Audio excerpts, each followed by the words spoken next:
Buen día. Mejor que esté el vaso un poquito más lejos. Buen día a todos los hermanos, hermanas, amigos. Bienvenidos a aquellos que nos están visitando. Tal vez es la primera vez, ocasionalmente, regularmente vienes a la reunión. Me gustó mucho el versículo que leyó Hernán, haciendo referencia a este día especial, el Día de las Madres. Va en respuesta a Isaías 49:15, pero responde Dios a una pregunta o a una expresión que el pueblo de Israel hacía. Pero Sión dijo, cuando habla Sión está hablando de Israel: el Señor me ha abandonado, el Señor se ha olvidado de mí. Y el Señor responde a esa expresión del pueblo con esta pregunta: ¿puede una madre olvidar a su niño de pecho y dejar de amar al hijo que ha dado a luz? Cuando ella lo olvidara, yo no te olvidaré, dice el Señor. Damos gracias al Señor por la madre que hemos tenido. Algunos todavía, por la gracia del Señor, la podemos disfrutar. Así que podamos compartir este día. Otros ya no la tienen, pero sin lugar a duda, todos los de que estamos aquí, algún día hemos hecho renegar a nuestra mamá. El que diga que nunca le ha hecho renegar, yo creo que está engañándose o se olvidó. Todos. Y no por eso nuestra madre no nos acompañó, no nos acompañó, no nos amó, no nos cuidó. La bendición de Dios para todas las mamás en este día, desde la mamá, vamos a decir, más grande en edad, la de más hijos, aquella que todavía tiene niños pequeños, aquella que todavía Dios no le ha dado el privilegio, sea la bendición del Señor sobre ella, y que este día sea un día de fiesta para todas las madres de la iglesia, las que están presentes, aquellas que tal vez estén escuchando posteriormente el mensaje. El pasaje central del día de hoy es Romanos capítulo 5, así que yo invito a que tú abras tu Biblia, si la tenés en papel, el libro, tenelo abierto, Romanos 5, 12 al 17. Si no trajiste la Biblia en papel, tenés el celular, utiliza el celular. Vamos a leer el pasaje de la palabra de Dios que nos toca la meditación en esta mañana, y después vamos a hacer un ejercicio. Vamos a hacer un ejercicio todos. Nos va a ayudar la pantalla porque va a proyectar. Ahí está, yo también la estoy viendo. Así que podés leerlo. Si tenés la Biblia o tenés el celular, mejor, porque la pantalla te va a mostrar un versículo, son 6, pero en la Biblia vas a tener un panorama más completo. Yo lo voy a leer como está allí, tengo versión Reina Valera, también tengo nueva versión internacional. Vamos a leer el versículo 14 de Romanos 5. Por tanto, como el pecado entró en el mundo por un hombre y por el pecado la muerte, así la muerte pasó a todos los hombres por cuanto todos pecaron. Pues antes de la ley había pecado en el mundo, pero donde no hay ley no se inculpa de pecado. No obstante, reinó la muerte desde Adán hasta Moisés, aun de los que no pecaron de la manera de la transgresión de Adán, el cual es figura del que había de venir. Pero el don no fue como la transgresión. Porque si por la transgresión de aquel unos murieron, los muchos abundaron mucho más. Para los muchos la gracia y el don de Dios por la gracia en un hombre, Jesucristo.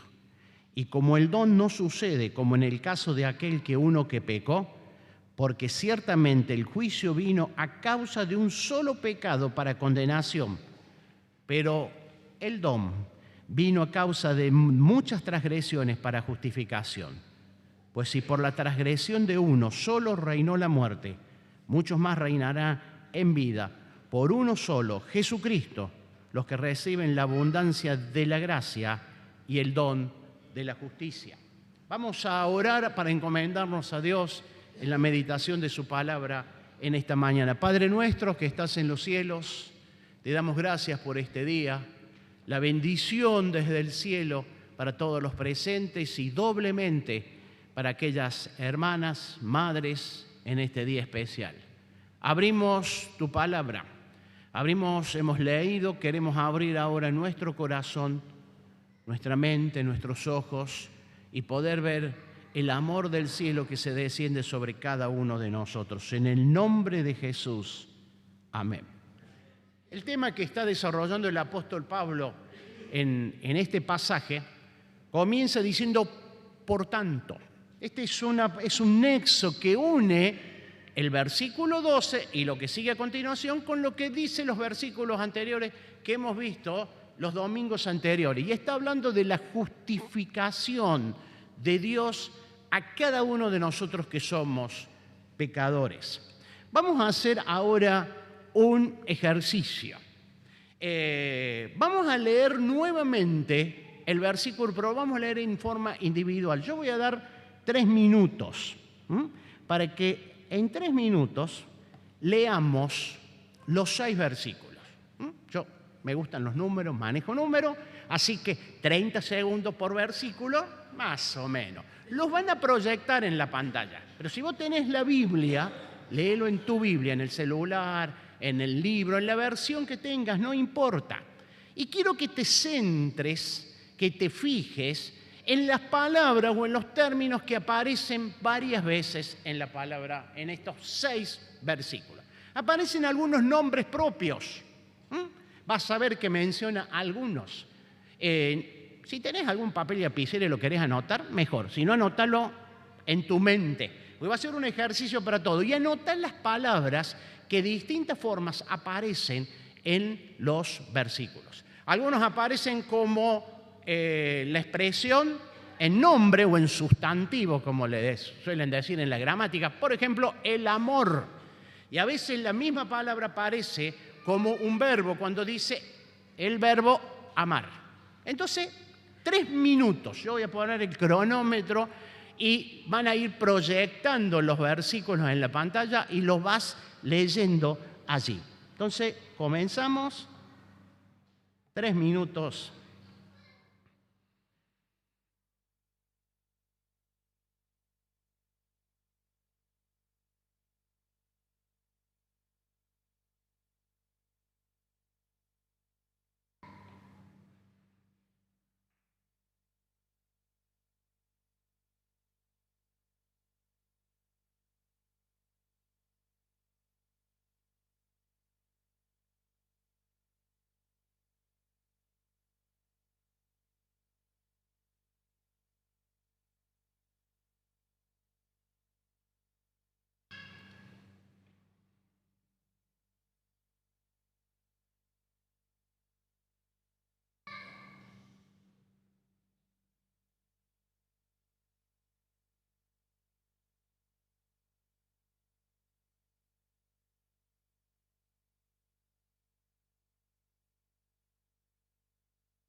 Creo que el tiempo dio para que pudiéramos haberlo leído por lo menos 2 veces. 2 veces.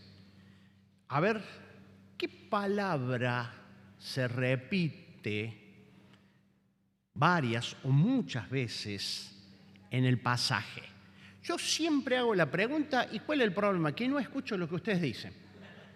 No sé para qué, pero bueno, problema mío. ¿Cuál es la palabra? Alcancé a escucharla por ahí.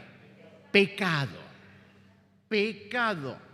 Aparece 12 veces como el pecado, en forma verbal, pecaron, y aparece con un sinónimo, transgresión. Habla también pecado.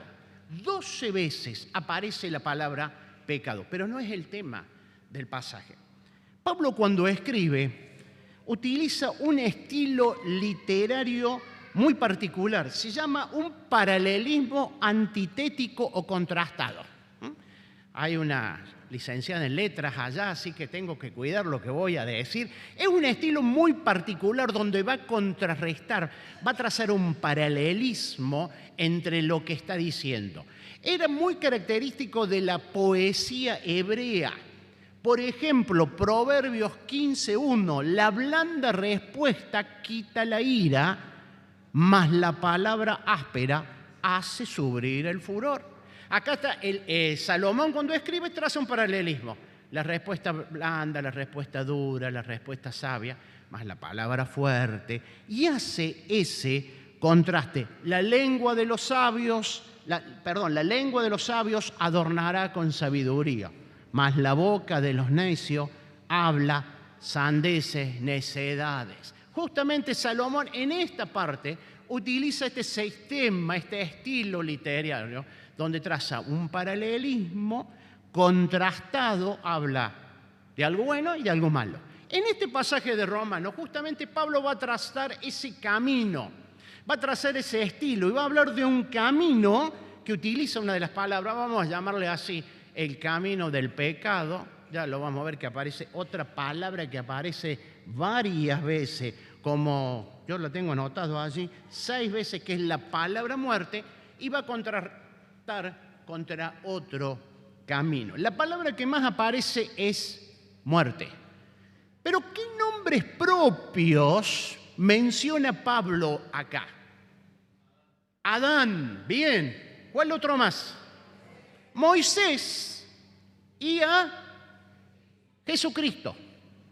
A Moisés hace referencia por el tema de lo que trató en el capítulo 2 con respecto al tema de la ley, pero aquel contraste que va a presentar Pablo es Adán y Cristo. Adán y Cristo. Cuando Pablo escribe la carta a Romanos, este libro es el 6º libro en el orden cronológico, lo escribe desde Corinto. Ya había escrito primera y segunda, primera Corintios seguro, segunda Corintios también. Y le escribe desde Corinto. Y en el capítulo 15 de primera Corintios, no lo vamos a buscar, ya Pablo había hablado de ese contraste, de ese paralelismo contrastado entre Adán y Cristo. En primera Corintios 15:22, creo que es el pasaje, dice, en Adán todos mueren, pero en Cristo todos van a volver a la vida. Y acá es lo que está hablando con respecto al tema en este versículo. Entonces, nombres propios, Adán y Cristo. Y va a contrastar estos dos caminos que nos va a mostrar el apóstol. La palabra que más se repite, pecado, 3 veces en el 12, 2 veces en el 13, 1 vez en el 14, 2 veces en el 15, 3 veces en el 16 y 1 vez en el 17. ¿Qué quiere decir pecado? ¿Qué es el pecado? Transgresión. Técnicamente, la palabra quiere decir errar al blanco. Ese es el concepto de la palabra. Alguien que va a disparar, ¿vieron? Los que practican arco con una flecha y tiran al blanco. Yo si hubiese tirado, ni al blanco le pasaba, seguía de largo. Bueno, esa es la figura de errar al blanco, la palabra pecado. Pero nosotros vamos a decir que es ir en contra de la voluntad de Dios. Eso es pecado, transgresión, maldad, tanto en acción, hacer algo malo, como en omisión, no hacer lo bueno. Hoy en día vivimos en una sociedad, en tiempos muy humanista. Todo gira alrededor del hombre. Todo gira alrededor del hombre. Y vamos a ver que la frase, la expresión pecado no aparece, no se le escucha. Antes decíamos, si vos veías la televisión o si vos veías el diario, la revista, sí vemos hechos que nos demuestran el pecado. ¿De dónde viene la guerra?, se preguntaba Santiago, y hoy estamos asombrados de la guerra que se da en Medio Oriente a causa del pecado. Pero hoy podemos decir que en las redes sociales, en los medios de comunicación, que gira alrededor del hombre, alrededor mío, alrededor de la persona, manifiesta el pecado que es en contra de la voluntad de Dios. Y acá Pablo va a decir que por un solo hombre, versículo 12, entró en el mundo el pecado y con él entró la muerte. Y la muerte pasó a todos los hombres por cuanto todos pecaron. Esto ya lo dijo Pablo en Romanos 3:23, por cuanto todos pecaron. Muy interesante la palabra que dice allí, entró. Y es una palabra que está diciendo que el pecado estaba buscando la forma de meterse, de entrar al mundo. Recordaba cuando hace unos años comenzó la pandemia, 20 de marzo, 19 de marzo del 2020, nos encerraron a todos, y en los primeros días se trataba de buscar cómo había entrado el virus. Y enseguida le echaban la culpa del que vino de China, el que vino de Wuhan, el que vino de Europa. Ese fue el que trajo el virus. Y yo cuando lo leí me acordaba de esto. Es como que el virus estaba buscando cómo meterse y se metió. Y no le creíamos y decíamos, no va a ser para tanto, va a ser 15 días, va a ser 20 días. Bueno, ¿cómo entró? Nos tenemos que remontar a Génesis capítulo 3. Dios le había dado a Adán todo. Eso está en el capítulo 2 de Génesis. El capítulo 3 es la entrada al mundo, a la humanidad, a la sociedad que nosotros vivimos del pecado. Claro que en aquel entonces estaba Adán y Eva, nadie más. Pero así como entró, se pasó a toda la humanidad, está aquí presente en tu vida y en mi vida, ese término que se llama pecado. Dios le había dicho a Adán, capítulo 2 de Génesis, versículo 15, que él podía disfrutar de todo. Dice que Dios, el Señor, tomó al hombre y lo puso en el jardín del Edén para que lo cultivase y lo cuidase, y le dio este mandato: podés comer todos los árboles del jardín, pero de un árbol no comas. Y dice más adelante que le dio el señorío sobre todos los animales, los que están en el aire, los aves, los peces que están en el mar, en el río, los que están en la tierra, todo. La palabra es todo, todo, todo, todo. Adán tenía a disposición todo, solamente tenía una advertencia: no comas de un fruto. De todos los otros frutos podés comer todo lo que quieras, pero de este no. Dios le dio al hombre la posibilidad porque le dio todo. Y en el capítulo 3 vemos cómo el pecado entra al mundo, como dice Pablo, pero en realidad entra a la humanidad, entra el hombre, entra en Adán. Y en Adán estaba representado vos y yo. Y el hombre desobedece a Dios. El hombre, cuando hablo del hombre y la mujer, la humanidad, pecó. Le erró al blanco, desobedeció a Dios, transgredió la norma que Dios había dicho.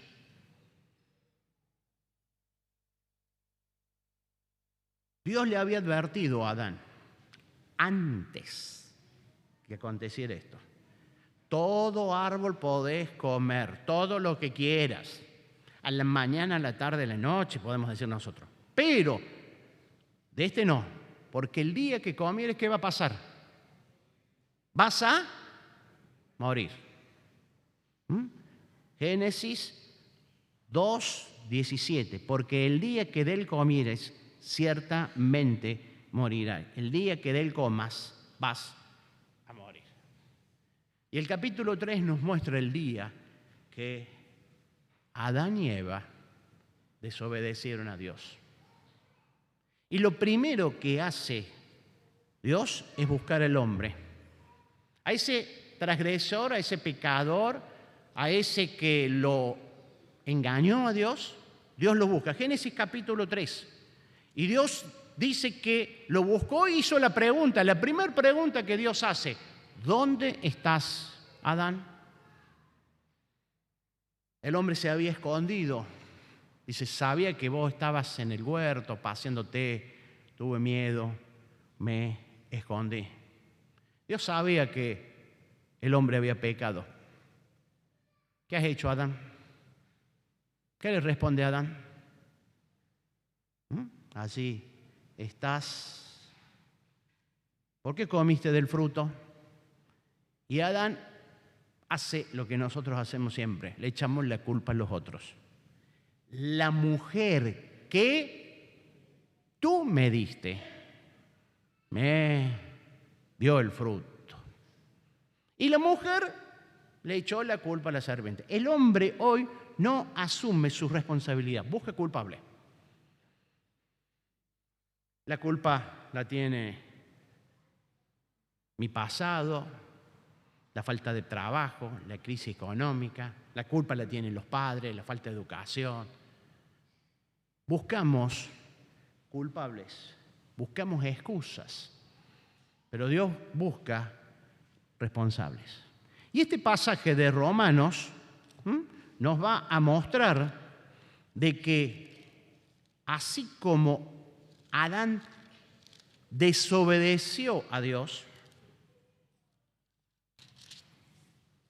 así todos hemos desobedecido. Todas las veces que aparece pecado, transgresión, está hablando de mí. En Adán, en la generación de Adán, en el equipo de Adán, si nos queremos sumar así con el nombre, estamos todos.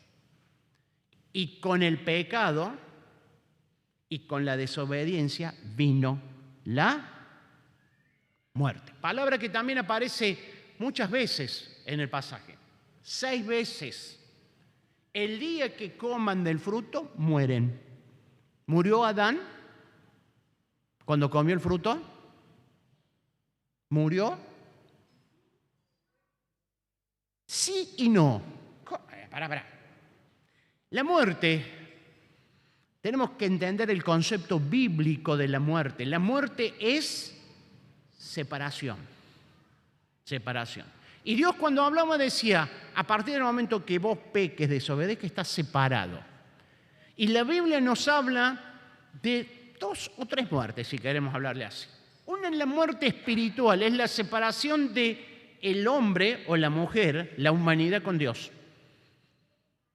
Y ese aconteció ese mismo día, en ese mismo momento, porque Adán se escondió de Dios. Fue separado. Romanos 3:23, rebobinamos unos cuantos domingos atrás, el gran principio, por cuanto todos pecaron, están destituidos, separados de la gloria de Dios. No puede haber pecado. Dios no puede admitir pecado, desobediencia, maldad. Y Adán en ese mismo momento murió. Fue separado de Dios. Lo vemos después cuando Dios le dice, esta situación no se puede mantener así. Cambian las condiciones a Adán y Eva. Por eso se van del huerto. Salen de este lugar que yo tenía preparado para que todo fuera de ustedes. Y los echan. Génesis capítulo 3. Es una historia real, no es un cuento para niños. Esa es la muerte espiritual. Pero también, producto de esa muerte espiritual es la muerte física, que es cuando este cuerpo, este envase, pierde la vida espiritual y se deteriora y se termina la vida. Adán comenzó a morir a partir de así. Y 930 años después, Adán muere y lo tienen que llevar a la tumba. El resultado, la consecuencia del pecado es la muerte. Compartía con unos hermanos en la célula del matrimonio con respecto a este tema hace una semana. Y le decía que muchas veces, cuando hablamos de la muerte, nosotros a veces pensamos en el día de la muerte, que es el que le tocó a Adán 930 años después. Pero quiero leerte un versículo que nos habla de la muerte más espantosa. Efesios capítulo 2, que es la muerte espiritual. En otro tiempo, Pablo le escribe a la iglesia que está en Éfeso, ustedes estaban muertos en transgresiones y pecados, en los cuales andaban conforme a los poderes de este mundo. Se conducían según el que gobierna las tinieblas, según el espíritu que ahora ejerce su poder en los que viven en desobediencias. En ese tiempo también todos nosotros vivíamos como ellos, impulsados por nuestros propios deseos pecaminosos, siguiendo nuestra propia voluntad y nuestros propósitos. Pero Dios, que es rico en misericordia por su gran amor, nos dio vida. Todos estábamos muertos, dice Pablo, en delitos y pecados. Por lo tanto, la muerte espiritual, la separación de Dios es para todo. Romanos 3:23, por cuanto todos pecaron, están destituidos, separados de la gloria de Dios. Por lo tanto, todos vamos a pasar, si el Señor no viene antes en el programa eterno, por la muerte física, por el día de la muerte.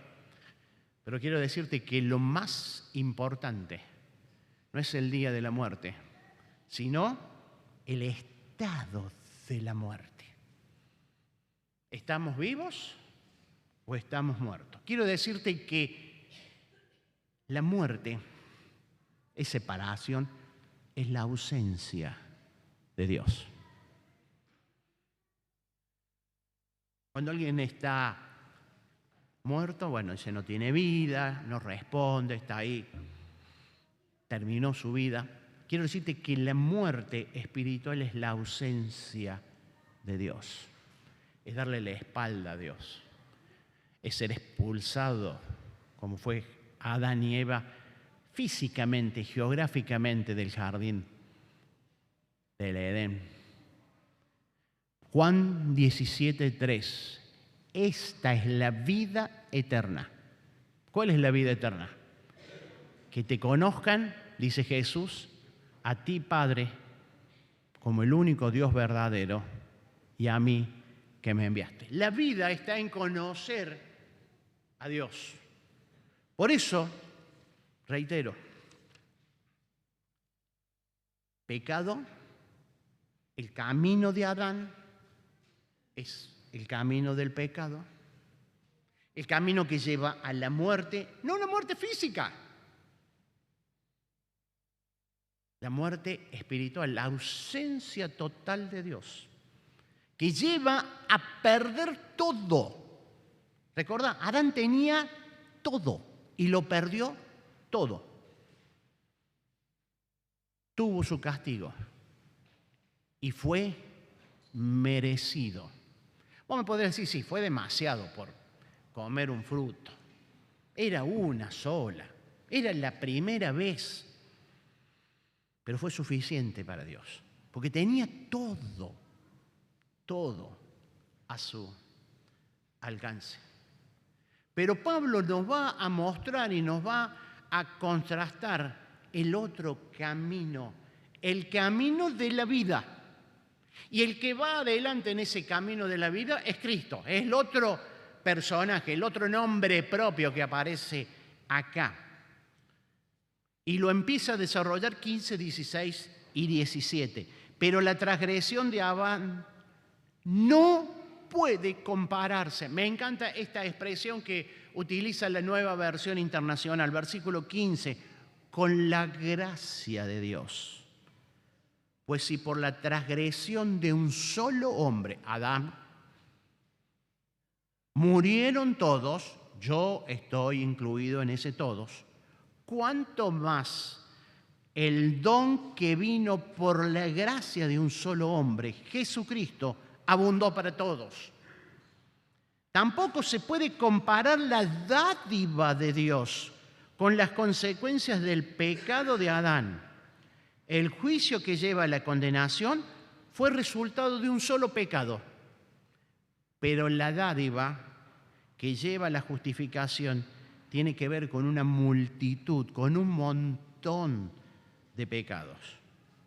Pues si por la transgresión de un solo hombre reinó la muerte, con mayor razón los que reciben en abundancia la gracia y el don de la justicia reinarán en vida por medio de un solo hombre, Jesucristo. Y ahora Pablo va a mostrar desde el 15 al 17 el único camino. El camino de la vida, el camino de la bendición, el camino de la restauración, y que viene por una palabra, que era el título de la plaquita del mensaje de hoy. ¿La tenés allá los que tienen, si la pueden proyectar? El título de la plaquita, el don de Dios. El don de Dios. Y acá nos dice, el don de Dios. ¿Qué quiere decir don? Esta palabra también aparece varias veces, desde el 15. Está contrastando Pablo. Recordemos cómo es el estilo que utiliza. 15, 16, 17 aparece la palabra don, que quiere decir regalo, dádiva, y que también es liberación de una carga. Liberación de una carga. En la Biblia nos habla de muchas cosas de esta expresión del don de Dios. Varias veces aparece el don de Dios. Jesús, cuando se encuentra con una mujer que era para el pueblo de Israel, era samaritana, era de un pueblo que no era el pueblo escogido de Dios, es una mujer pecadora. El Señor en Juan 4:10 le dice, si conocieras el don de Dios. Y yo te digo, tenemos que conocer el don, el regalo de Dios. Dice Santiago 1:17, toda buena dádiva y todo don perfecto desciende del cielo, del Padre de las luces, desciende de Dios. Dios es rico en dar dones, dádivas, regalos. Yo creo que a todos nos gusta recibir un regalo o recibir regalos. A veces los regalos se dan en ocasiones especiales.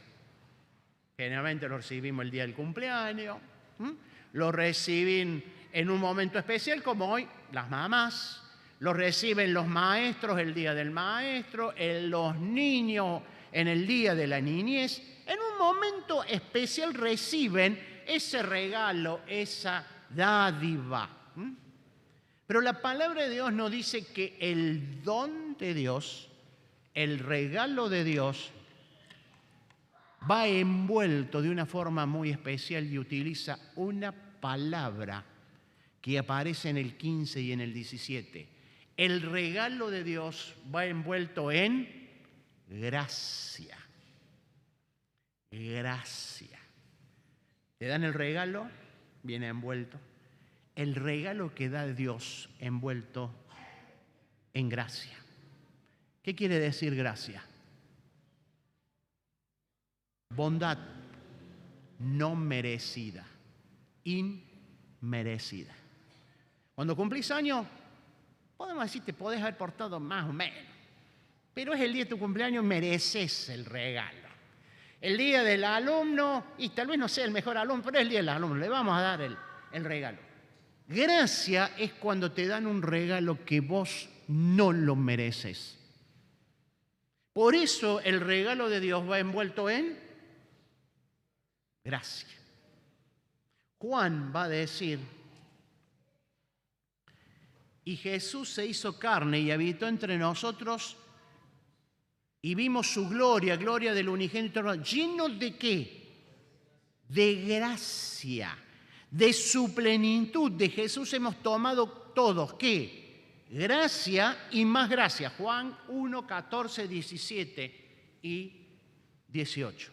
El regalo de Dios viene envuelto en la gracia, en lo que no mereces. Tiempo atrás, en algunas empresas, ya no lo he visto más, tal vez no quieren estigmatizar, se ponía el empleado del mes. ¿Te acuerdan? Se ponía el empleado del mes. Era aquel empleado que había cumplido el objetivo de venta que le habían puesto, le habían fijado, el que, vamos a decir, era una cosa como para estimularlo. Imagínate que pongas en el cuadro ahí de empleado del mes el que más faltó, el que menos trabajo, ningún objetivo, el que ya no saben qué hacer. Los que trabajamos en alguna empresa, en alguna organización, cuando yo menciono esto ya sabemos a quién. Tenemos uno que lo estamos apuntando.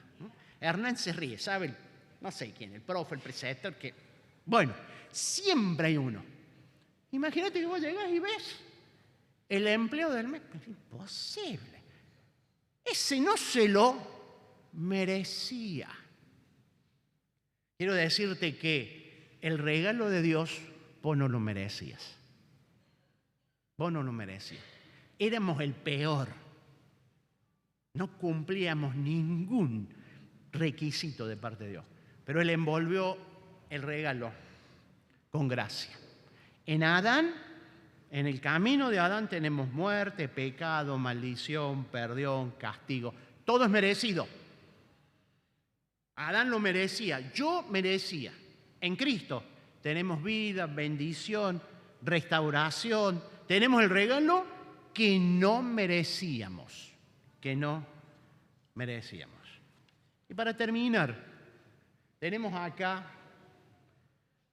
los símbolos. Pablo le llama en 1 Corintios 10, 21, la mesa del Señor. Antes teníamos una mesa grande y veíamos un poquito más. No es importante la mesa. No es importante la mesa, si es grande, chiquita.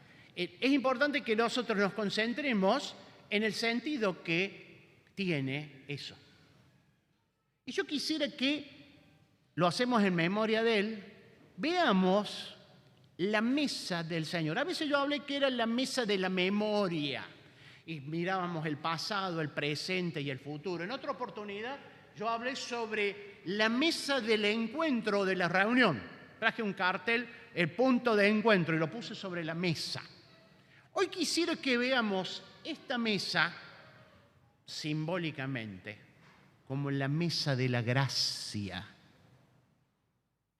envuelta con un mantel de gracia. Tenemos que leer, yo quisiera leer Hebreos 5 minutos, me estoy pasando. 9. Hebreos 9. Tenemos que entender e irnos al tiempo pasado, al Antiguo Testamento. Para leer entender el libro de Hebreos tenemos que leer el libro de Levítico. No lo podemos leer, pero yo te invito a que te entres a leer Levítico y Hebreos. Y el autor del libro de Hebreos va a hacer una referencia a lo que era el culto en la antigüedad, en el pueblo de Israel. Hebreos 9, versículo 1, yo lo voy a leer de la Nueva Versión Internacional. Ahora bien, el primer pacto, el pacto del Antiguo Testamento, tenía sus normas para el culto y un santuario terrenal, llámese tabernáculo o el templo. En efecto, se habilitó un tabernáculo de tal modo que en su primera parte, llamada el lugar santo, estaba el candelabro, la mesa y los panes consagrados.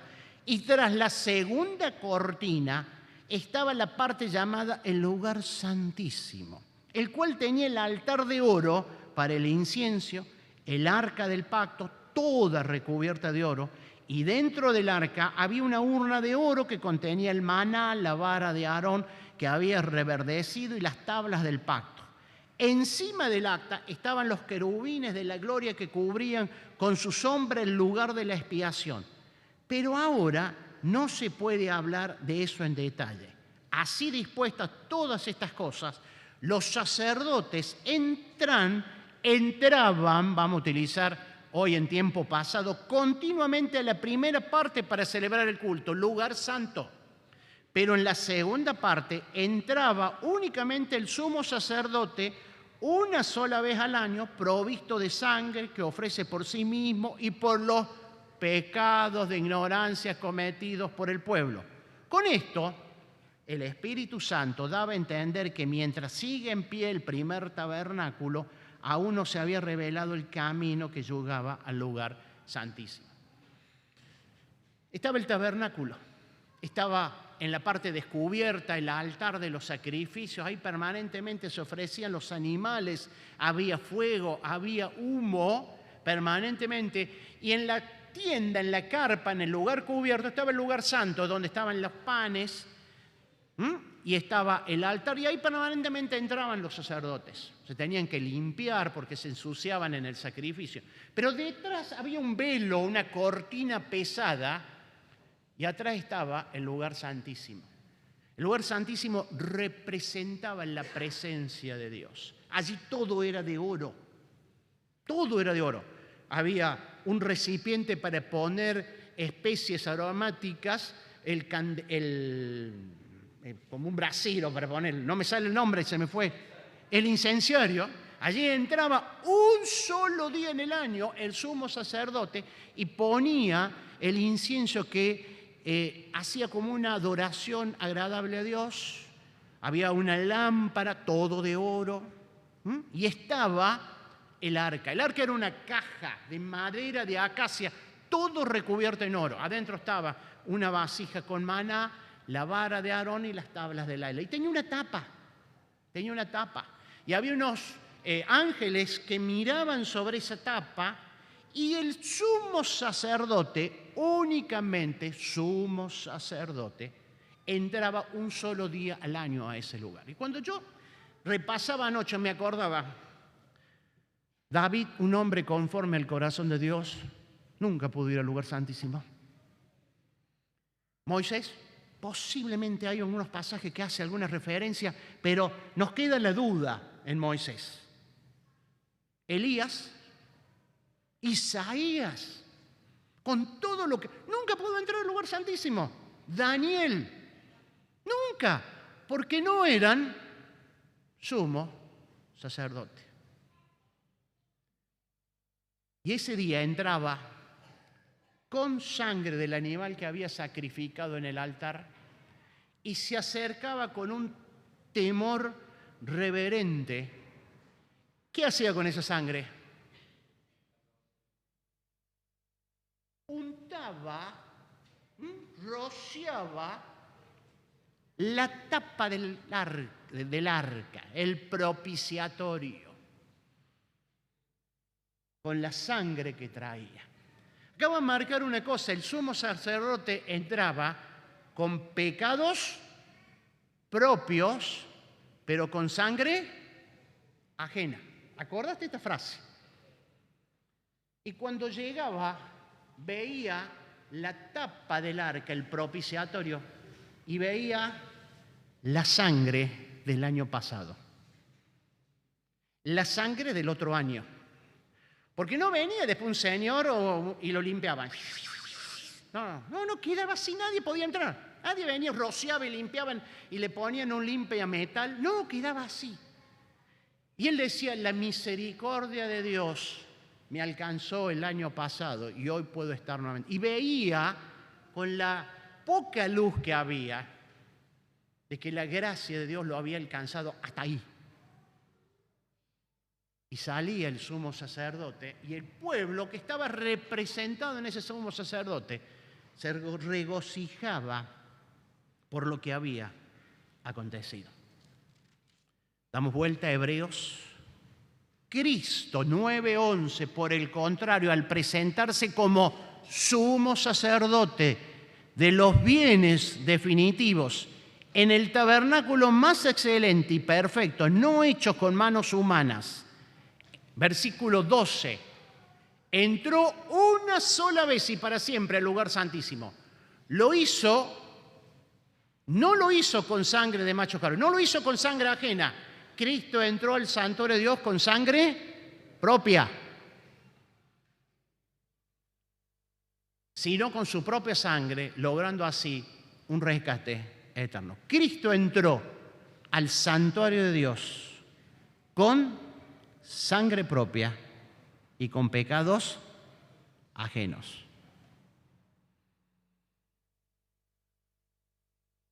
La sangre, dice el 13, de los machos cabríos, de los toros y de la ceniza de las novillas rociadas santificaban parcialmente, hasta ahí.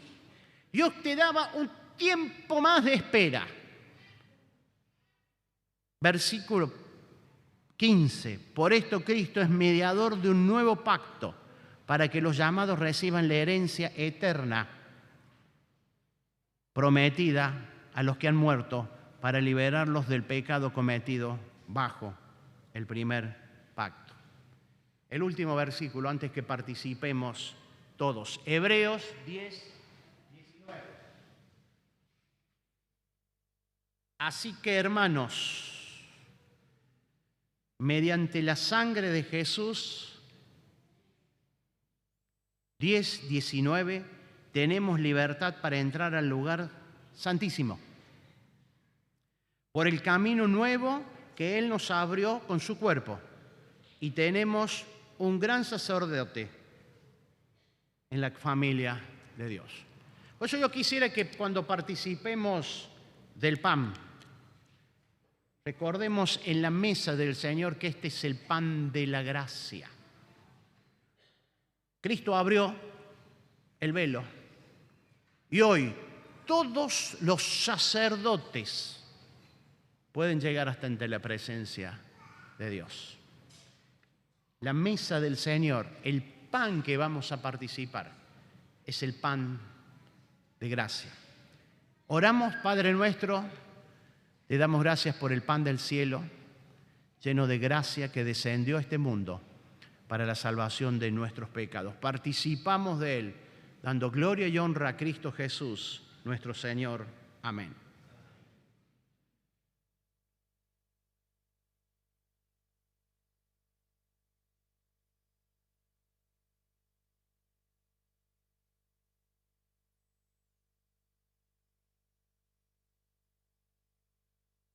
Cristo entró al santuario de Dios sin pecado.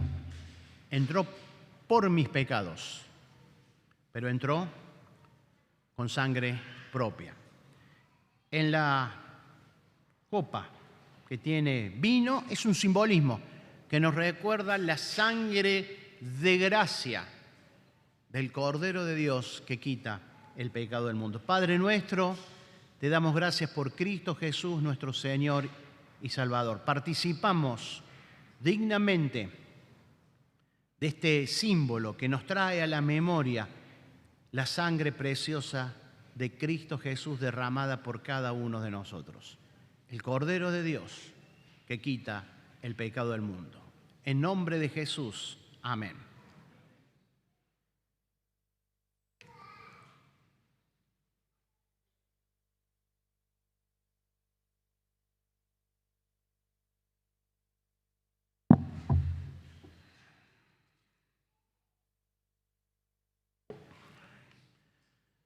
Que la bendición del Señor sea sobre todos nosotros. Disculpen por los minutos que me he pasado. Y recordemos en este día que nos llevamos el don de Dios, la salvación en Cristo Jesús, envuelto en la gracia que descendió del cielo. El Señor nos bendiga a todos y que acompañe también a aquellos que hoy no han podido venir en esta mañana.